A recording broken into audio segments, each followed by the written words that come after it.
नमस्कार दोस्तों। आज की कहानी एक पारिवारिक, सामाजिक और भावनात्मक कहानी है। कठपुतली बनकर जीना किसे मंजूर होता है? रिया, जरा इधर आना। सुमिता जी ने आवाज लगाई। रिया रसोई में सब्जी बना रही थी, उसे छोड़कर तुरंत कैसे आती, इसलिए गैस बंद करके ही आ गई।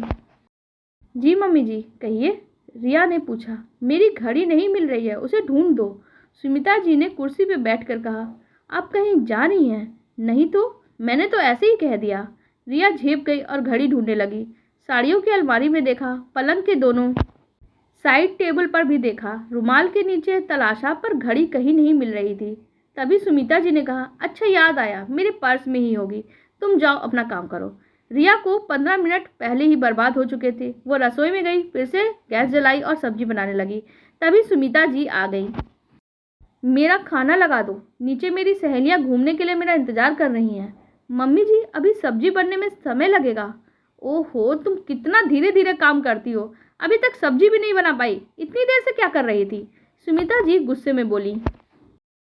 रिया की जुबान नहीं खुली। अभी 3 ही तो महीने हुए थे उसकी शादी को। एकदम से सास को कैसे जवाब दे देती?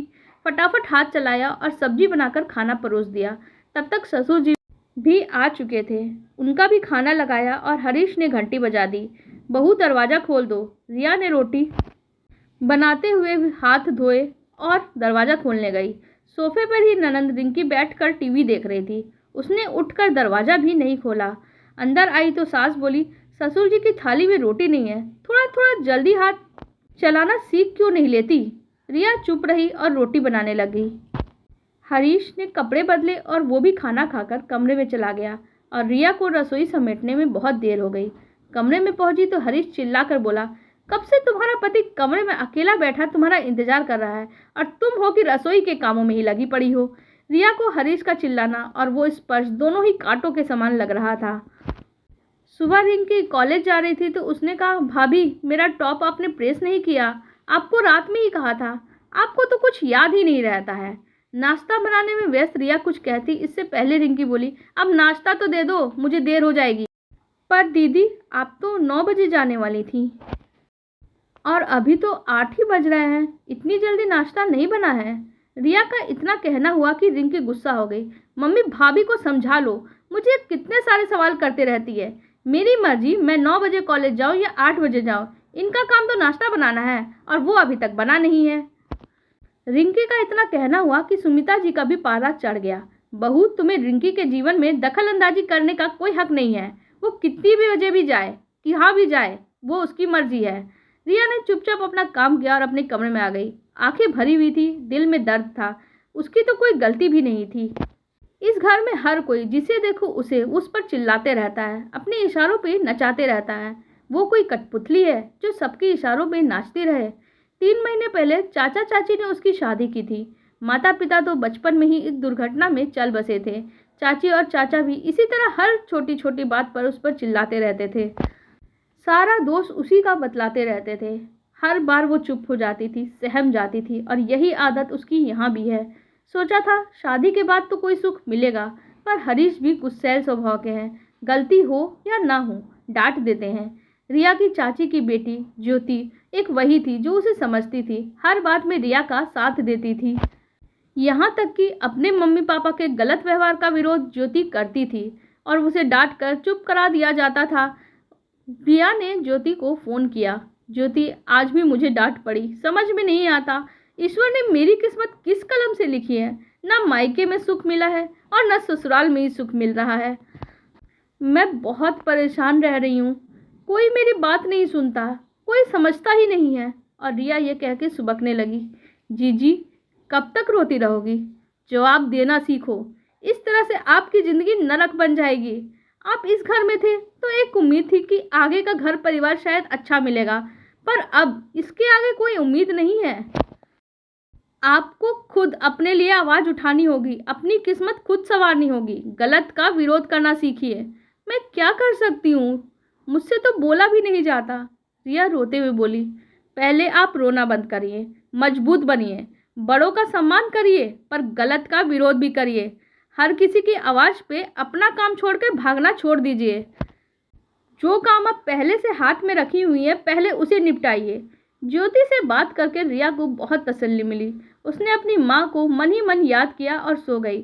अगले दिन सुबह रसोई में काम कर रही थी तो सास ने फिर से आवाज़ लगाई और रिया अपना काम में लगी रही। वो दंदनाती हुई उसकी सास उसके रसोई में आती हैं और बोलती हैं, तुम्हें सुनाई नहीं देता? मैं कब से बुलाए जा रही हूँ।